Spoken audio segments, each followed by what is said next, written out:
Bonsoir à tous et bienvenue dans cette autre vidéo, toujours dans le cycle de vente. On va supposer qu'après la facturation, des situations exceptionnelles arrivent. Je vais zoomer. Il s'agit ici de cas où le client peut être amené à retourner la marchandise ou à exiger un remboursement ou même à corriger une erreur constatée sur une facture. Il sera donc question de mettre en œuvre ici les documents tels que les bons de retour ou factures de retour, les bons d'avoir financiers, les factures d'avoir, mais cette fois-ci du côté de la vente. Rappelez-vous, nous avons eu à présenter ces situations lors des achats. Vous pouvez revoir pour mieux comprendre. On ne va pas aller dans les détails, mais je vais revenir sur un fichier que j'ai eu à expliquer.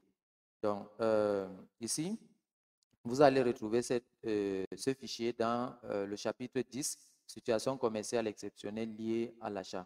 On a pris quelques situations et pour chaque situation, on a donné une explication, un exemple et on a précisé si on se fait rembourser ou bien si on rembourse le client, si le produit est retourné ou pas et quels sont les possibles documents d'avoir, c'est-à-dire bon de retour, facture de retour, bon d'avoir financier ou facture d'avoir à utiliser lors des achats et lors de la vente. Ce fichier va vous guider.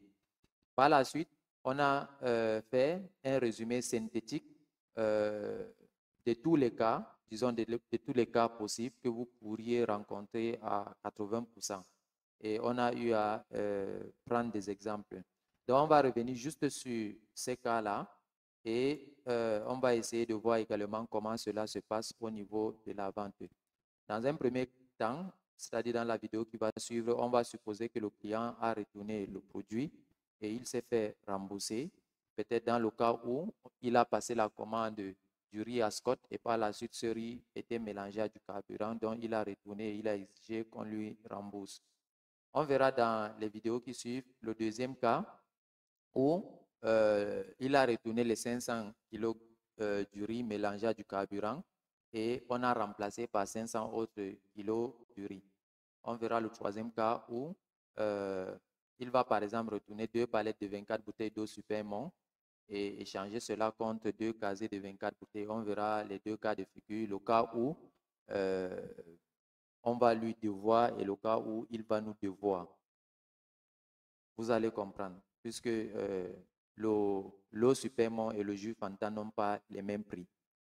On verra enfin le quatrième cas où on va accorder une faveur. On va faire une introduction aussi aux avoirs hors facture. Donc, on va par exemple essayer de donner une ristourne à un client. Donc, on va s'arrêter à ce niveau et se donner rendez-vous dans la vidéo qui suit pour mettre en œuvre tous ces cas de figure-là.